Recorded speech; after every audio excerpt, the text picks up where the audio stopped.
Hello. এখন বাজে প্রায় 11:30 নাগাদ। আর ওর চোখে এখন ঘুম নেই। আমি ভিডিওটা ক্যাপচার করার একটাই কারণ, আসলে ও তো ধীরে ধীরে বড় হচ্ছে। এখন যখন ও ছোটোবেলাকার ছবিগুলো বা প্রত্যেকটা মুহূর্তগুলো আমি দেখি, তো আমার ভীষণই কষ্ট হয় যে ওর ছোট্ট মিষ্টি ভরা একটা মুখটা সেটা ধীরে ধীরে বড় হচ্ছে। তো সেটা ঠিক যতটা এখন কষ্ট লাগে যে ও এত তাড়াতাড়ি বড় হয়ে যাচ্ছে। ও ছোটোবেলাতে খুব একটা বেশি দুষ্টুমি ছিলও না, আর এখন যত দিন যাচ্ছে ওর দুষ্টুমিগুলো ঠিক এমনটাই হচ্ছে। মাম্মা, তুমি ঘুমোবে না? তুমি ঘুমোবে না?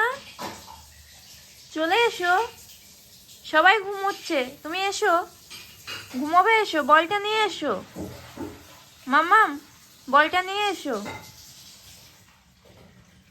আমরা সবাই হচ্ছে 11টার দিকে খেয়ে দিয়ে ওকে নিয়ে একটু নিচে হাঁটতে বেরিয়েছিলাম। আর ও হচ্ছে হেঁটে এসে আবার একটু জল বিস্কিট খেয়েছে। আমার বাড়িতে আরও একটা কুকুর আছে, ওকে একটু বিস্কিট দিয়েছিলাম খেতে 3 পিস।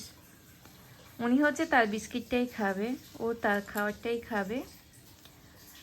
ওর খাওয়ার বেশি পছন্দর থেকে ও অন্যের খাবারটাই বেশি ভালোবাসে। মাম্মাম, ঘুমোবে না? এসো এসো এসো এসো, আমরা সবাই ঘুমিয়ে যাচ্ছি, এসো। তুমি ঘুমোবে না?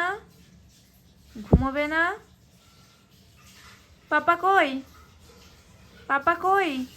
শায়ন কই? এসো, বলটা নিয়ে এসো। এই বলটার হচ্ছে অবস্থা ভীষণ খারাপ করেছিল। মা এসে বলটাকে সেলাই করে দিয়েছে। আপাতত এখন ঠিকঠাকই আছে, কোনো কিছু অবস্থা খুব একটা খারাপ নেই, ঠিকঠাক আছে। আর এই যে ওর অবস্থা কীরকম অপরিষ্কার হয়ে এসছে বাড়ি, এই যে।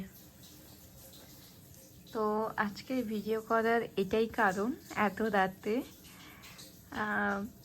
এই মজার গল্পটা বা একটা বেবি যেমন ধীরে ধীরে বড় হলে মায়েরা তার প্রত্যেকটা মুহূর্ত ক্যাপচার করে রাখে, ঠিক আমিও চাই আমার সোনায়ের প্রত্যেকটা মুহূর্তগুলো আমি ক্যাপচার করে রাখি।